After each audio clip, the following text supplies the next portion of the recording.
Charlie, thank you very much for being on the podcast today. Appreciate your time. For those who don't know Thank you. Charlie Ginzburg, and given you're from the US, I imagine there's a few listening in the UK probably don't know who you are, but they'll know who you work for. Who are you? What's your story through recruitment?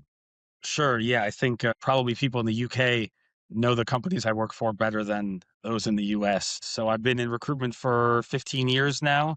Started at S3, which is a much bigger deal in the UK than it is here. But I started at S3. I was one of the first members of our Chicago office and did IT recruitment within the banking and financial services sector. And was there for 5 years, and I've been at Michael Page now for 9. Awesome.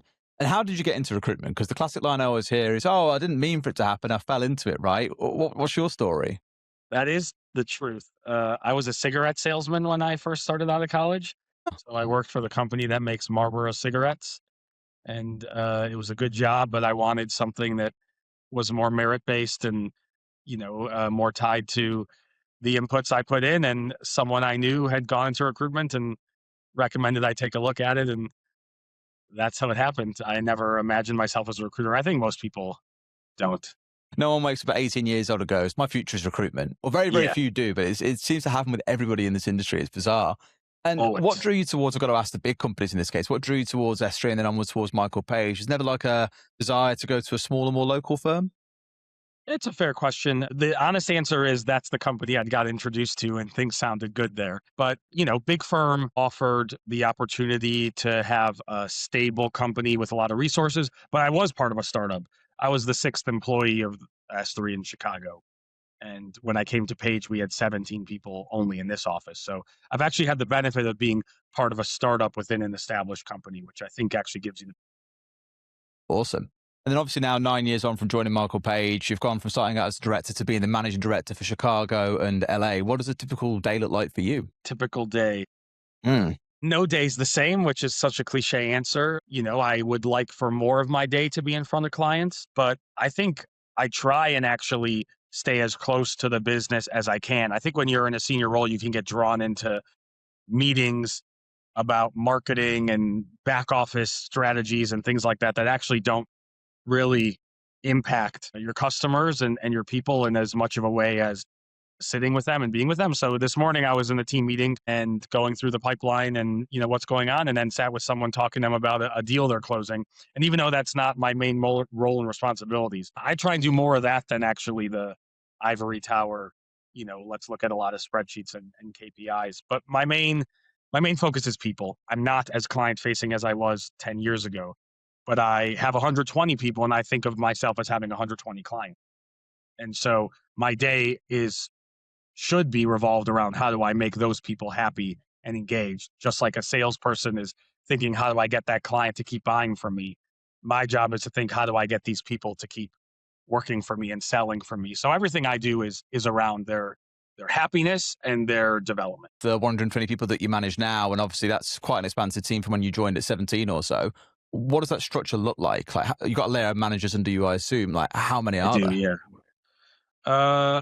So in my Chicago office, we've got about 80 people, managers at various levels, manager, senior manager, director, right? So I've got 3 director level, few associate director, senior manager below that, managers below that. I think 5 to 1 is the ratio I like to go for in terms of consultant to manager, because we hire a lot of people that are at the more junior end of their career. And so the opportunity to spend time with them, coach them, develop them into future leaders is really what our job's all about. Got it. And this will probably lead us very nicely into this next topic, to be fair, or the first one we've got, which is around the difference between big recruitment versus small recruitment. Yeah, we've got various clients who say, we don't hire any juniors. We only look to hire seniors now. So our team's very focused. It's small, it's powerful. Whereas others say, kind of like what you're saying there, the pipeline does start at the junior level. So obviously we can explore that a little bit further as well. And you can share some of your thoughts around this. Sure. What do you see as the big difference between big recruitment and small recruitment primarily? I think the biggest difference is, well, there's a lot of big differences. I think small recruitment, especially when it comes to probably the typical British recruitment company that comes into the US, everything is designed around when they're going to exit. Like every conversation is about the exit and the exit. And I think when the whole business is designed around an exit, then the motivators of the business and the decisions you're making are tied to that. And when you work for a big publicly traded company, it's not built around an exit. there's pros and cons of both. Obviously, a publicly traded company, right, reports earnings quarterly, right, and has to deliver certain numbers, right? So there's pressures that come with that.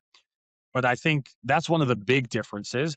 The other is the amount of resources that you can, provide, the type of career you want to have. I think small companies are often really good for big billers.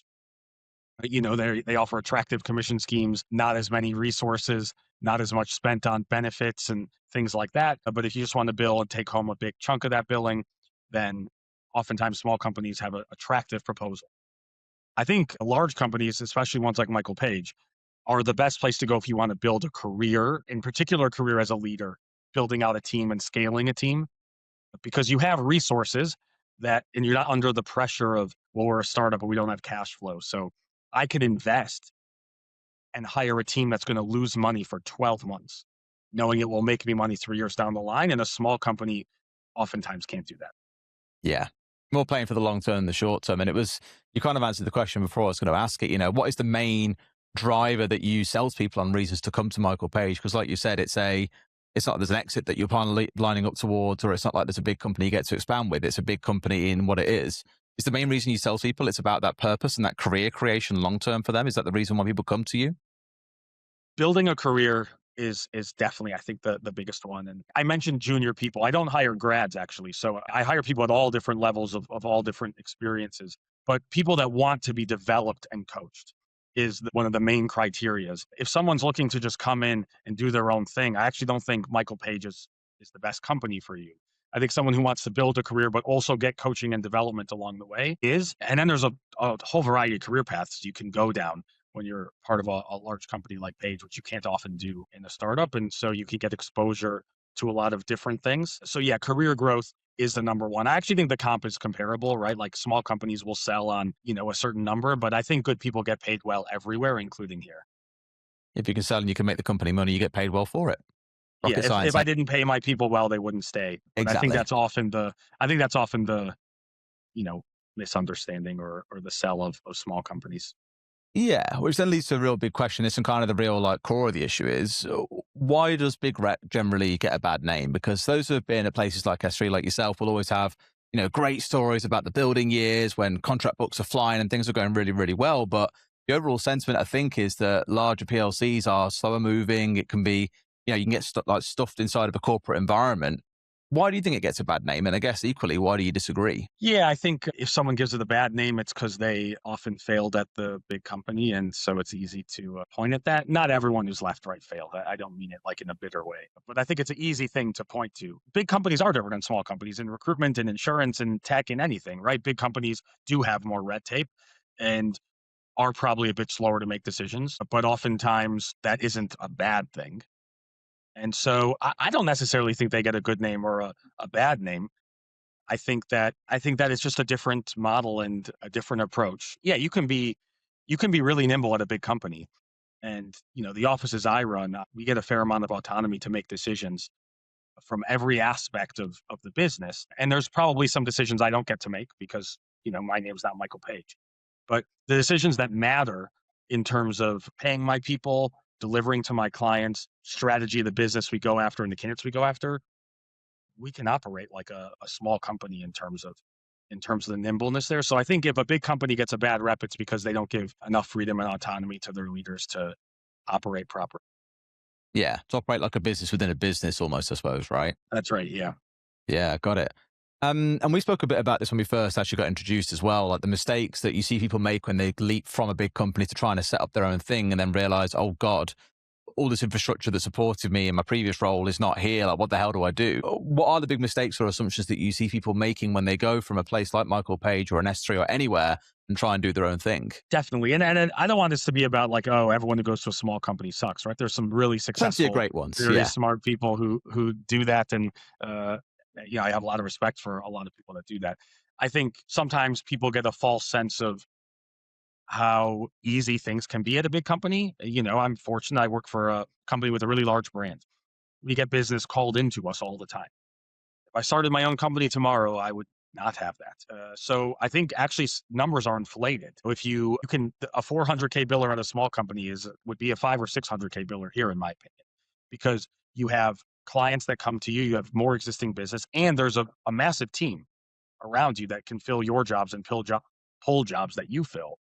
And I think sometimes people just don't realize that when you go off to a small company, that support of working on a team where you're not doing every job on your own independently is it's a lot harder without that. Yeah, it makes sense. And I think, like, like you said, there's always been many that have been very, very successful, but I think it's those that realize, like, you need to have some kind of unique edge over what you had before. It's like, it's all good. You've got to go and rebuild all the structure and the operations that acts the company you're in before. If you're going to do it by yourself, there needs to be something you know. And one of those big things is knowing the niche that you're going into, being able to offer really specialist guided knowledge. That's kind of the second thing that you and I said we speak about was discipline within your niche, right? Many will say, oh, I'm going to do my own thing. I'm focusing on this niche. That's all well and good until they realize they can't quite pay the bills as quickly as they need That's and right. therefore start spreading the market. And then it really starts to sting them. But even at a larger, more stable company like Michael Page, you're really hot on like knowing your niche and being disciplined within it. What does that mean to you? Yeah, I actually think it's the simplest but most important thing in recruitment. It's not a crazy concept to say, pick one thing and stick to it. But actually having the discipline to stick with it is so hard. And even for people who are good at it, if you're having a bad month or there's a bit of pressure from someone above you, whether you're at a small company and it's because we have to pay bills, or whether you're at a large company and it's because you have to hit some budget, a new shiny job comes in that's outside your core market, but it's like, oh, I could fill it because every recruiter thinks There's they could plenty of fill great every job. ones. Yeah. And the analogy I use with people is just kind of like, well, eating burgers every day in the moment is much more fun. Eating salad is way more boring. But if you eat salad every day for a year and you eat burgers every day for a year, right, you're going to look back and you'll be much happier with your decisions. But in the short term, it is hard to have the discipline to eat a boring salad every day. And actually, a lot of business, I think, is who is willing to eat the boring salad every day and not chase the short term wins. And not just because of external pressure, but also internal. You hire a new person, especially if I hire an experienced biller. Well, they have imposter syndrome when they first come in, or they want to prove that they were worth the salary we paid them. And so they want to get some quick wins, sign a quick contract, do a quick deal. And I'd rather them do 0 deals for the first 3 or 6 months, but build a business properly, doing the boring stuff, adding the right context, coding the system well, all the stuff that doesn't get praise or shout outs or get you to lunch clubs, but actually builds a real business. And I just think everyone would agree with that in a room on a conversation like this, but very few really have the rigor to do it on a daily basis. Well, let's dig into that a bit because it's a really interesting topic. Like, I can think of when I first started this business of One Up, like, I was told so often, oh, know your niche, know your niche, know your niche. And I was like, it's all good saying that. And knowing it is one thing, but and then sticking to it, like you say, and having the discipline is another. How do you make sure your team stay focused on it when, like you say, they might come to some months when the market is really hard, when they haven't got any placements coming in? How do you ensure they don't just go, oh, but just one placement over here and I'll be all right for my number this month? How do you get them to stay relentlessly focused on it? Yeah, it's a lot of work from the leadership, because if not, people will just chase the shiny thing or go after low hanging fruit. And so you have to be consistent in your message. And that's hard to stay consistent because it's very easy if revenue is great and the pipeline's good to say, hey, we can be patient, right? We can lose money on this market for a bit and be patient. If you had a bad month, it's a lot harder to then say to someone, it's okay if we have another bad month because we're building for the long term. And Yeah. I'm not perfect at that, but you have to have consistency top to bottom, which means I need my boss to know what our plan is so that he doesn't call someone below me and say, how come you had a bad month? And I need the people below you. You need everyone in line on that. And you have to continue to talk about it and reinforce it and audit the activity and check on it. But it is hard. Someone came up to me last week and was like, oh, we pulled this job and we got an interview out and it's this huge fee. And then my first instant reaction is like, oh, it'd be great to get this big fee. And I sit back and think, and it's like, well, why did we even work that job and get an interview there? Because that's outside of our core. But it is hard to say to someone, stop doing that. Because Yeah, they're just like, I can make say no money to that there. commission that looks like it's probably going to come in, right? Yeah, but the best recruiters in our business say no way more than they say yes. And do you have like a level of tolerance where like you accept that sometimes that will happen and say, look, okay, like this sounds okay, but it's not going to be the standard, like close it and then leave it? Or do you just say outright, no, we're not doing it? I think for most of my teams, I'm pretty strict on saying no. I think for really tenured individual contributor billers, you get the opportunity to focus more on the commitment of the client versus the role that they give you. So when you're on the more junior end or you're a part of a team, it's actually about, does the role fit into the core that this team does? Because if I pull this job that everyone on the team is sourcing candidates for, I will deliver on it faster. And it's the same type of job we've worked last month, 6 months ago, 12 months from now. So all the work we do, even if we don't fill this job, will be good for the next one. And so you measure or score the job based on that. If you are an individual contributor and a tenured biller, I would actually measure it much more on the commitment of the client, because actually there are billers that probably could fill most jobs because they do know how to market map and sell and recruit. And so it's more about, is the client really committed? Because if I'm going to spend my time on only a couple searches this month, I need to know that the proper commitment is there with a retainer or things like that. And so I'd score it differently for a more senior or tenured. That makes sense. That makes sense. And you kind of mentioned this earlier on. It's like, when you've got managers, leaders breathing down your neck saying, okay, well, where's the revenue coming from? It's all well and good saying, well, hey, it's part of the plan that we agreed. Like, I'm focusing on my niche. Like, it's going to take time to build out. At what point do you find that kind of acceptable line of saying, look, actually, this is now someone that isn't performing the way that we need to, and we need to have this conversation, versus accepting they are building out a niche and it's going to take time? Like, at what point do you say enough's enough? I mean, that's the $1 million question, right? How do Ain't you it just? know? That's what I'm trying to get the answer out of your head. Yeah. I think part of it is what you've given people as what you want them to do. So, before we launch a new market, we will spend 3 months adding contacts, adding leads, posting jobs, building a database. And so actually the KPIs I will celebrate and measure someone on are those things. And so you have to kind of create, all right, this is our goal for this. Now the next 3 months, it's all right, let's get contracts signed. Placements are not right. Let's get agreements signed out in the market. Let's build our number of conversations. And so you have to decide what you're measuring people on and stick with that. As far as when to know to pull the plug on someone, I am a very patient person if you are three things for me. So you have to be hardworking, which doesn't mean working 12 hours a day, but it does mean being efficient with your time and being structured and not leaving because the clock has hit a certain time, but leaving because you've accomplished the day's tasks. You have to be coachable, which doesn't just mean you take feedback, but it means you can apply it. Even if you are really behind, even if you need a lot of coaching, as long as you show you can respond to coaching, I can work with that. And the last is your attitude. You get told no so much more than you get told yes. You have to have the attitude of resilience. You have to focus on why you are someone, but what you can control in that situation versus blaming others, because it's so easy to blame the market or other things or all that. And frankly, you just have to not be an asshole. I really don't have a lot of patience for that. I fired number 3 biller in our office last year because he was an asshole. So if you can be those 3 things, then our commitment is we can work with you, right? And we'll be really, really patient. So to answer your question, I would ask someone that, right? When managers come to me and they have someone on their team whose revenue maybe is behind where they want it to be, we don't talk about their revenue actually. We go through, do we think they work hard? Are they coachable? Do they have the right attitude? If the answer is yes to all those things, then we've done something wrong in terms of how we're training them or coaching them or supporting them. If the answer is no to one of those things, we have to address that. Makes total sense. You put it that simply, doesn't it?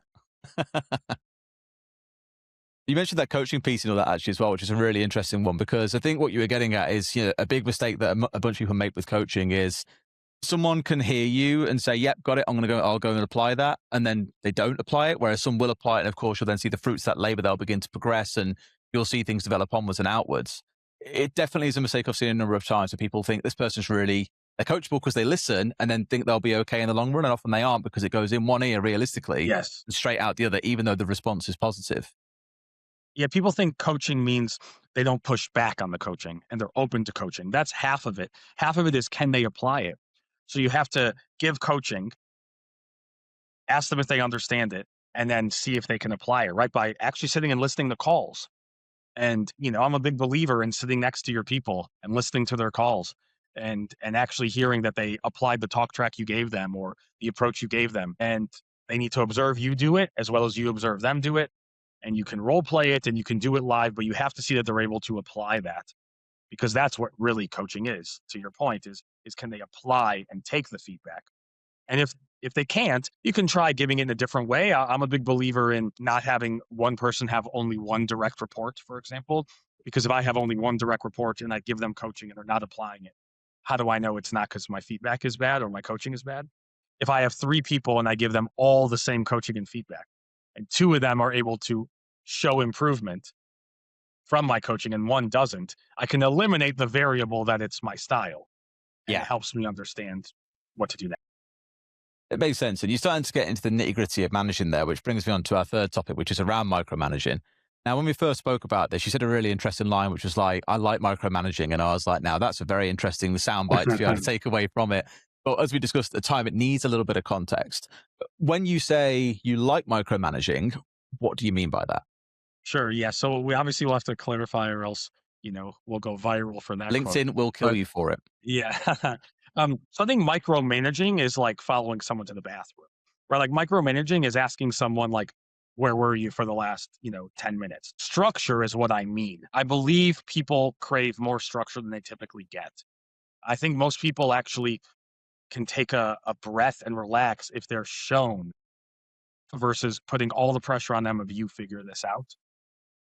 And I like to use a lot of analogies. I like to use a lot of food analogies. I don't know why, but I always ask people when I hire them, ask them their favorite restaurant and ask them the dish they get there. And oftentimes people have a restaurant where they get the same dish every time there.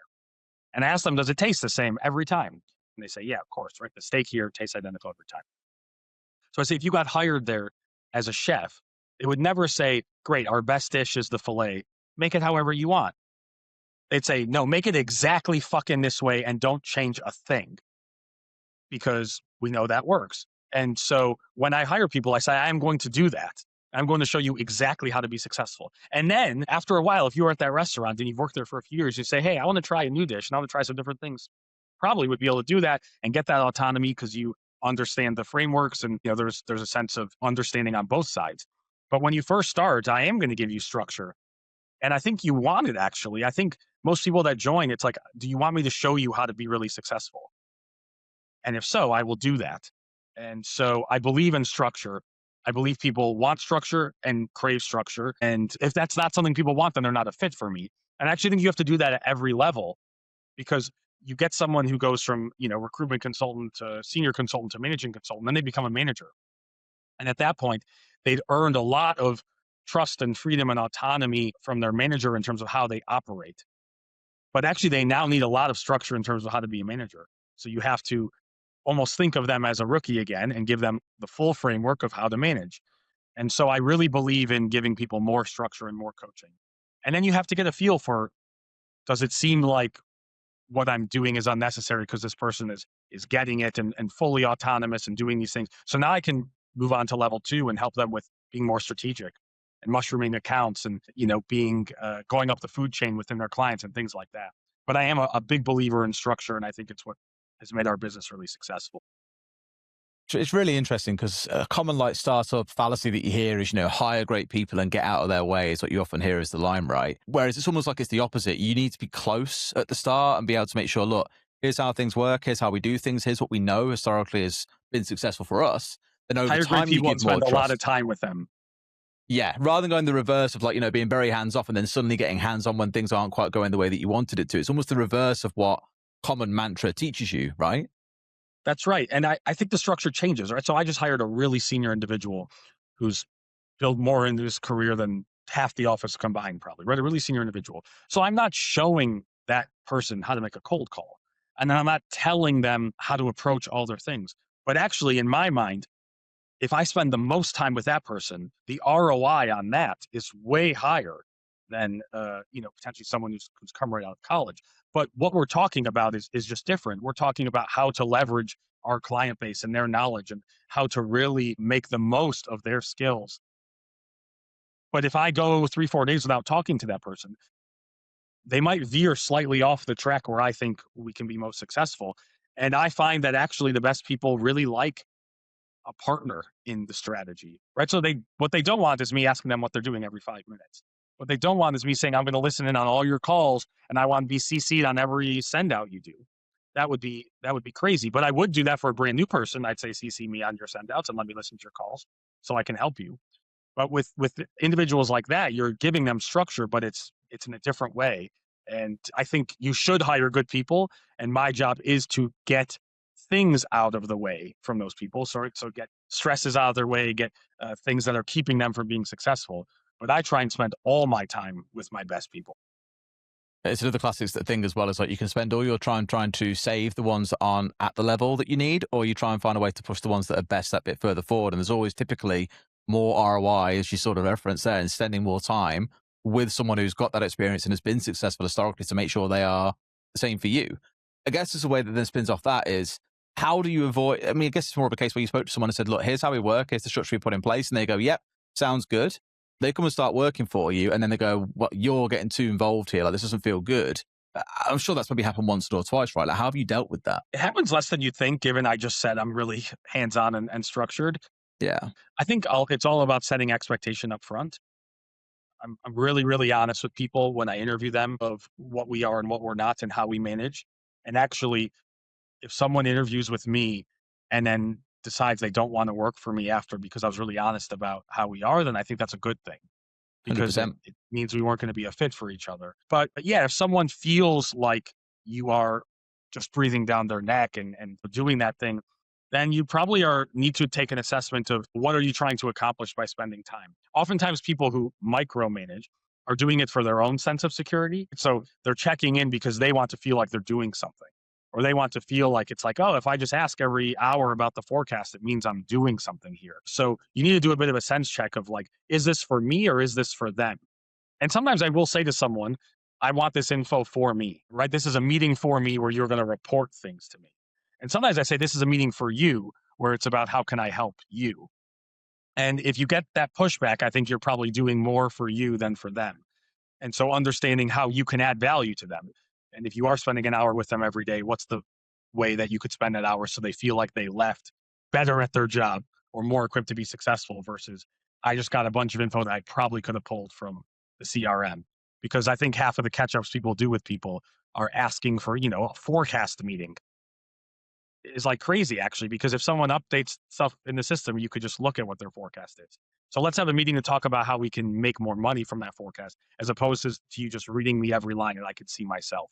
So again, that's micromanagement, is just asking the questions that probably are for you. Structure and strategy is what I try and focus on. It makes total sense as well. I have to ask the question while we're in the area as well, given what we do as a company. Data, CRM information, like you say, how do you use it to coach and guide people? Like, to what extent are you digging into the numbers to really understand what's going well or what's not? What are you doing day to day with that? Yeah, I'm really big on auditing data and looking at the quality and quantity of what people do, because you can give a lot of coaching. People can work hard and make 50 calls in a day, but actually it was the wrong 50 people to call, or it was the right 50 people to call, but they said the wrong thing on those calls. And so actually looking at the content of what people are putting out, who they're calling, the quality of the notes they're putting in there, the codes they're putting in, such basic stuff. If you talk to a candidate and you code them properly, well, then in 6 months, I'll find them much easier. So I look at a lot of boring stuff like that to know that we're building the business right, because actually those are the inputs that will get the end result. Mm. So I think, I personally think that the CRM is not what makes the recruiter. Like good recruiters could recruit off of Microsoft Excel and be almost as successful. A good CRM will help you organize your data. It will probably help you be a bit more targeted when you're approaching candidates and clients. It will help you, leverage previous conversations, et cetera, right? Like, and that's all important. But I remember when we were at S3 and we went from whatever we were on to Salesforce, and the pitch was like, oh, productivity goes up 20% for the average company that adapts Salesforce. It's such bullshit. It's a good CRM. It does good stuff, but actually, if you're doing the job properly, I don't think the technology is the difference maker. Although I'm a big believer in using it right, predictive analytics, and and coding contacts and candidates properly. Those are all good, but I don't think the CRM is what makes the recruit. I agree. And I'm very, very curious to see, without getting into that classic topic that we always seem to, I'm very curious to see how AI transforms that landscape, because I've always been big on saying we don't hire, good recruitment consultants in the day are meant to be good people, then have them spend 75% of their day staring at a CRM or a bit of technology and entering admin and changing fields. And that's not what we hire them for. We hire them to be people. And so the future hopefully leans us more towards a world where that is less of a differentiator and more of a just a standard that comes in and it's done for you. So they can spend time being people. That's what I'm really excited to see, at least anyway. What are your thoughts on where the future goes? Yeah, I agree. I think AI is amazing, and the things that it can do are pretty incredible. And we're probably just scratching the surface of it. In recruitment, I think I've seen it help, shorten the time of mundane tasks. Creating adverts or emails or things like that, you can cut it from 20 minutes to 5 minutes. That's all great. I think where Michael Pages use it really well, as I mentioned, predictive analytics, right? So looking at, all right, well, typically this company hires this time of year, and every year for the last 3 years, they've hired in February. So can you alert me in January that we should be calling them? And also, here's 10 of their direct competitors that are on the same product life cycle as them.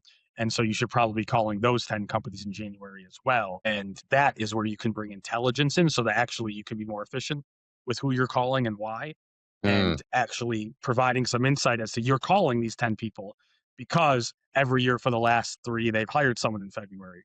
And so when you're on the call with them, you can actually talk about those things, or looking at, where trends are of who's leaving what companies and going to different places and using those insights, I think is really get big. If you're building out a new market or market mapping, AI is obviously excellent for that, right? It can just save you hours and hours of. And so I think it's great, right? We have a, Copilot and different agents we use internally. I think it's great. I have not seen a bad recruiter become a great recruiter because of it. And so I think it just helps great recruiters be a little greater, and hopefully it continues to do that. It elevates those at the top rather than so much saves those at the bottom, which is what it should be, I think, anyway. I think that's right. Yeah, spot on. And then we come on to like a fourth topic, which you're going to be mentioned before, was a really interesting one. It's one that you added on actually at the back end of our initial chat, which is around big billers versus people managers, and can a business prioritize both? Is one more critical than the other? I'll let you kind of say your piece here as well, because it was a really interesting topic that I'm just keen to hear your thoughts on. I'd also be interested to hear yours. I think it's in some ways that's sometimes the difference between small and big companies, right? Like I think a lot of smaller recruitment companies don't necessarily get so many careers built in managing people. And so oftentimes it becomes, big company is a great spot to do that. Small company isn't. But I think it can be a conflict at places. I remember after I left S3, they brought in a new CEO for North America. The quote I had heard that this individual had told people was that individual contributors were like terrorists within your organization, right? Because you become held hostage by them. Because when someone's Interesting. such a big biller that they make you $1 million a year, you aren't going to push back on them doing things the wrong way. They're not coding in the CRM. They're not sticking to a core market. They're not joining the team meetings, or they're not doing whatever. What are you going to do? Fire the person who's billed $1 million? But then all your standards slip, right? And people start to be like, well, that person does the job this way or doesn't do these things or all that. And so although I think that's a bit of an extreme way of doing it, I do understand why some companies get caught up in catering to that. At the same time, $1 million billers are really, really valuable. And so for me, the answer is I really want to build a place where people can have a career in both. And in my business, you can make just as much money being an individual contributor as you can running a team of 50 people. And I want you to choose the path that you're taking, not because one makes you more money, but because it's actually aligned with your career motivations and your goals. But Mm. it is hard because if you spend all your time focusing on the individual contributor, then you probably are out of balance. And if you spend all your time focusing on people managers, you're also out of balance. And so it's not an easy answer. And I'm curious what your thoughts are on that as well. My goal is to really create a place that both can thrive and succeed without one conflicting with the other. Yeah, I mean, my thoughts over the years, a really interesting challenge I've observed is you get a lot of good ICs who kind of feel like the only natural path is to go down management, right?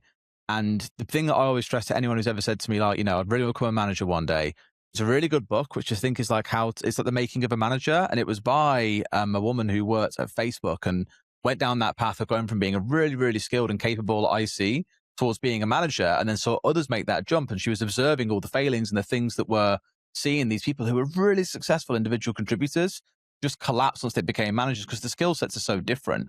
And I think maybe where there's real work to do is to always make sure someone is extremely clear on, look, I know you feel like that is the only path for you. In recruitment, obviously it's not. If you can bill $1 million a year, you're walking away very, very happy and likely making more money than most managers are anyway. It's like, are you really after this for the progression because you want to be a leader of a business one day? Or is money the real driver that you've got here? And it's completely okay to want to be an expert at your craft as an IC versus feeling like you have to walk this path for promotion. And that's something I think companies can do a much better job of doing. And at the same time, as you sort of referenced, is knowing that you need to have both. And it sounds so obvious. Obviously you do, because you can never, you as a managing director or as a founder might be the most passionate, like capable recruiter in the world. You need to be able to pass on your skills and your knowledge to others. They can pass it on to others as well. Otherwise, you are the bottleneck to your business scaling. And I think that's where a lot of small companies get stuck, is they focus so much on big billers. They don't look at who are the excellent managers that I can hand off to here to give my skills and my insights to see them echo it across the rest of the organization, to build it from 17 to 120 people. And that's where they can get stuck in that sort of 15 to 30 range and not really kick on beyond that point, if you get me. I totally agree. Understanding that actually the number of people you have that can be managers is kind of the currency you have as a leader in terms of if you can scale or not. Because uh, if you can develop someone into a manager, well, they have the potential of managing 5, 10, 15, 20 people. So the investment in this person is actually investment in a future 15.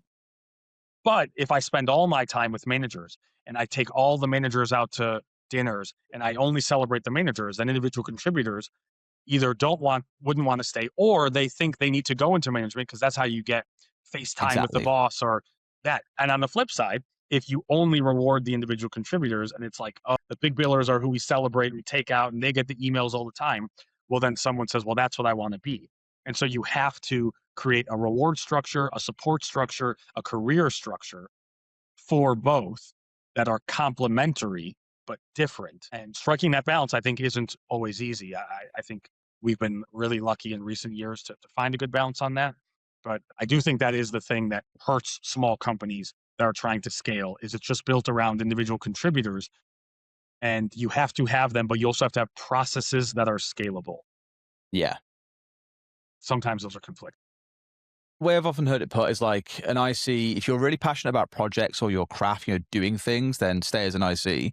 If you're really motivated and purpose driven by developing people and seeing them grow, and that's what gives you fuel, energy, and drive, then yeah, explore being a manager, right? And I think it's being honest, I think, in the individual themselves and you helping them come to that point of clarity to realize, what is it I'm really driven by? Or is it just I like the idea of the prestige of being a manager, like you say? But your point there towards saying make sure the individuals are recognized, the way that we do that internally is when we have our awards that we give out throughout the year, they are only ever allowed to be given to individual contributors for that exact reason. Like the managers get recognition in other ways, right? They've had that step up in the role, they're managing people, they feel like they're becoming more senior, but making sure that the recognition is given to those who are the ICs, I think is so important. Just to say, maybe management isn't for you, but knowing that what you're doing is still immensely useful and you're not some pawn in a game here, like it's not all about the managers, I think is really, really important. So I'm totally there with you on that front. Yeah, totally agree. They're both so important. Sometimes it's as Almost simple like as speaking just about the obvious in a way, aren't we? Yeah, you yeah. do It's need both. sometimes I think it's as simple as just having more conversations and listening. We've been through a journey in here over the last 10 years of needing to just actually sit with a group of people and ask them what they want and how we can better support them and how they feel they're valued or measured. And you have to do that with managers and you have to do that with ICs. And you actually have to create different structure for both. That's the big question here as well, because obviously there's a step beyond manager people can go into, which is leadership, right? And obviously my share of managers over the years that were good managers, they really cared about their team, they were really involved, but can never quite make that step towards leadership, where their concern becomes less about the people they oversee and it's more about the leaders as a group and their collective goals of achieving for the company, right? What have you seen as the big sort of fall downs where managers maybe haven't quite been able to make that step up? And what was it that was blocking them along that journey? In terms of becoming a manager of a small team to maybe a director of multiple teams. Yeah, or becoming like a leader of the business in general, where your attention more looks upwards, more strategic than it is strictly like operational and day to day. Yeah, I think you're right in identifying that that is a struggle for people. I think in recruitment, you go through so many journeys, right? As an individual contributor, you're in a very quote unquote selfish role. Not in a negative way, but your job is to maximize your time, make the most money. If you go into management, you're suddenly gone from a selfish role to a selfless role. And that's a bit of a mind fuck because the way that you were successful is not the way you're going to be successful. Yep. And then as a manager, right, your job is kind of monthly or quarterly activity, KPIs, revenue, tenure, retention, hiring, etc. And then the next step up when you're thinking about going from thinking in months or quarters to thinking in years, it's like three separate jobs. And so you're almost weeding people out at every level. The chance that That's it. someone is good at being a biller and good at being a manager and good at being director is like, are you good at basketball, baseball, and soccer? Yeah, And so if exactly. you, You're that gifted a that's why sportsman, right? there's less. So I think that's oftentimes the struggle is it's like one skill set is not directly translatable to the next job. And so being good as a manager doesn't make you good as a director always. And being good as a biller doesn't make you good as a manager. And I guess And at so I every step haven't of really that, answered your question, but I think that's why I'm more, it's I'm more hard. just curious. Like, if you look at each step of those trying to go to that next level, and you know, like deep inside, this person just does not have that capability to make the step up, but they're really passionate about it. How do you navigate that kind of conversation? Because it's never an easy one to say to someone, I don't think you've got what it takes to make that step up. That can lead to people leaving. It can lead to things falling apart. It can be a really tough, like make or break moment for a lot of businesses. Yeah, I think early in my career, I probably was too black and white around that and, would write someone off too early if it was just like, well, they're not going to be able to ever get to the next level, right? And so we need to find people that will. My manager is big on talking about what's your superpower, and I've really learned from him on identifying like, all right, well, the conversation you suggested, you are talking to an individual who has been a high achiever because they've made it to a certain point in their career. So they care, they probably work hard, right? Those things I mentioned before, work ethic, coachability, attitude, right? They probably demonstrated that for years and years. So they haven't suddenly become shit. There's just maybe some blind spots or some fatal flaws that prevent them from getting to the next level. And so instead of managing them out of the business, how can we help them play to their strengths as opposed to beating them up about their weaknesses? And so finding a ways to use their superpower and also say, all right, well, you're great at this, but this is a thing you're not great at. So can I pair you up with someone and you can complement each other really well? And I've seen that work by thinking creatively about how to utilize someone's skill set a lot over the last few years. And I think, you see someone, right, sometimes being managed out of an organization and they go to another company and they're super successful. And it's like, well, how could we have not found a way to use that, right? Like we knew that they were smart and hardworking. They didn't fit perfectly in this box here. So we pushed them out. I think that's wrong. I think you got to think creatively about at a certain level, what are you good at and how can I find a way to utilize that here, whether that's a role I know about or a role I'm going to create. Do love the whole superpower thing, by the way. Like our old non-exec that we used to have on our board, Ollie Sharp, his name was. He always came in and day one was saying to all the teams to really try and understand them better.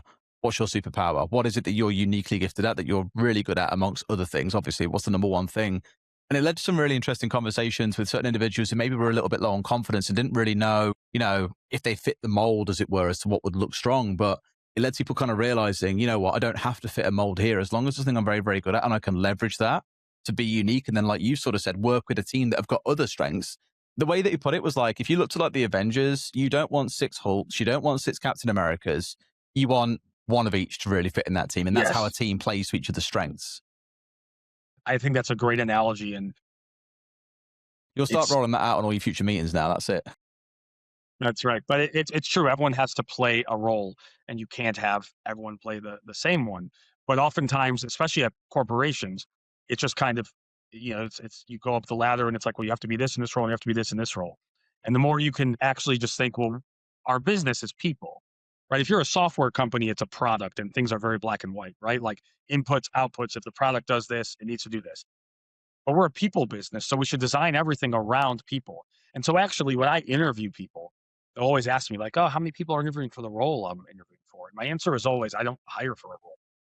I interview people. And if I meet 5 this week I think are excellent, then I'll hire 5. And if I interview 30 people and I don't think any are good, I'll hire 0. But I would rather interview you, find out what you're great at, find out what you want to do, and then go back and think about, can I find a way to utilize that person's skill set? to align Mm. with the strategy I have, right? Because I'm not going to suddenly just hire someone to do a different strategy, but can I use what your superpower is and what you want to do in my business? And maybe it's not in the traditional 360 role. And the more that you can be flexible on those things, I think the more you will acquire good talent. It's more trying to make the box fit to the person than make the person fit to the box, as it were, right? Which I really love the idea of and the concept of. We are coming towards the end of this, though, now. It's been a really, really good chat. Last thing I always love asking is towards the end of these as well. What advice would you give to someone who maybe is at where you were earlier on in your career, right? They've been filling for a while. They're looking to make that step towards management, maybe even have got dreams one day of setting up their own thing and living the ideal lifestyle that I think many have, that a recruitment leader or a recruitment business owner may have. What advice or tips would you give them based on your experiences over the last 15 years and all that you've seen? My advice would be don't ask so many people for advice. No, I would say there's a couple things that I think are really important. One is we talked about eating the salad every day, right? Like be comfortable eating shit, right? Be comfortable eating the salad every day and make your focus on long term or short term. And actually, if you can just really think about being incrementally better all the time as opposed to great right now and put the patience and the work in, that makes a big difference. Really think about what's in your circle of control and what isn't. And if it's not in your circle of control, don't stress about it because that's poisonous. And so many people get caught up in what someone else is doing or thinking or, this thing that's out of my control. And it's like, if you have the ability to control it or it impacts your career, then give a shit about it. And if you don't, then don't, because the rest is all noise. And when you're in your 20s, it's really easy to spend a lot of time going out and spending the money you get on your commission checks and doing, the things we all like to do in our 20s. But actually, I think if you work your ass off in your 20s, then your 30s are way easier. And too many people wait till their 30s to kind of decide now it's time for me to get my shit together. But now they're married and have a kid, and it's a lot harder to put in the grind. So actually, that would be the best thing to do is really, really, really focus on growing your career as much as possible from 20 to 30. And then actually life becomes a lot easier. Great advice, I think, for anyone there in any role in any company anywhere as well, which is always really good to hear. But Charlie, that's been an amazing chat. Thank you so much for your time. Really appreciate you coming on and look forward to this one coming out. Yeah, I really enjoyed talking to you. Thank you for inviting me on.